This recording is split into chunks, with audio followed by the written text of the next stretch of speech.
As we've been reporting, President Trump's new 10% tariff on Chinese goods is now in effect.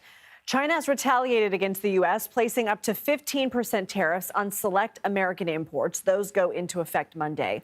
Earlier this week, the president attempted to implement 25% tariffs on Mexican and Canadian imports. However, he agreed to pause these tariffs for the next month after the leaders from both countries vowed to boost border security. For more, let's bring in CBS News Confirmed executive editor Rhona Tarrant. So, Rhona, President Trump has made some claims about the history of tariffs and what they mean. Let's listen.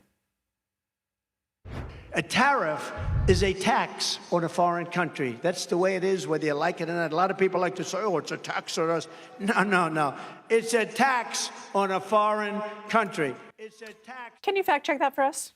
So this is a claim Trump made a lot on the campaign trail and since he's taken office, that essentially it's just a tax on a foreign country, nothing for us to worry about. Now, that's actually not the case.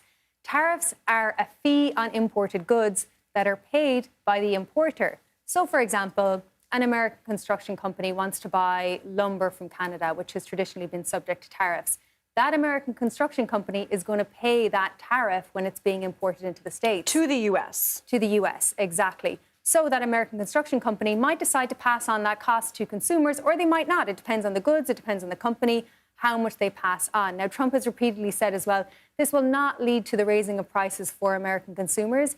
History tells us otherwise. Typically, there is a highering of prices around tariffs. Now, let's look at one data point around Trump's last presidency, washing machines. So the price of washing machines when tariffs were imposed went up. Now, we know that did bring in more money to the U.S. Treasury, around $82 million, but cumulatively, consumer prices went up by about $1.5 billion. So it really does remain to be seen how much, if any, prices will go up.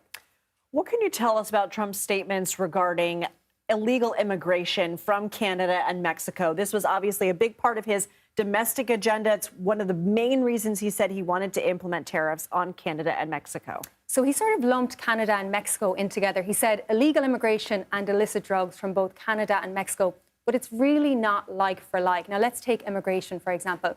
Over the last fiscal year on the northern border, there were around 198,000 encounters, so less than 200,000.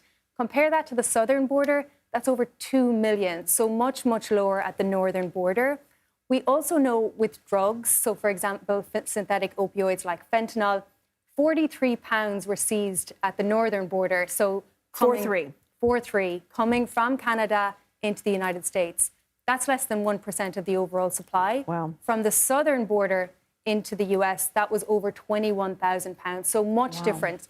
We also know the deficit is much higher with Mexico than it is with Canada. So it really isn't like for like. Exactly. What do you mean? The deficit, which is the amount of goods that are purchased by Americans versus purchased by Mexicans. So it is much higher with Mexico. So it really isn't like for like on, drugs, immigration, or the deficit with both countries. Fascinating. Rhona Tarrant, thank you. Thank you.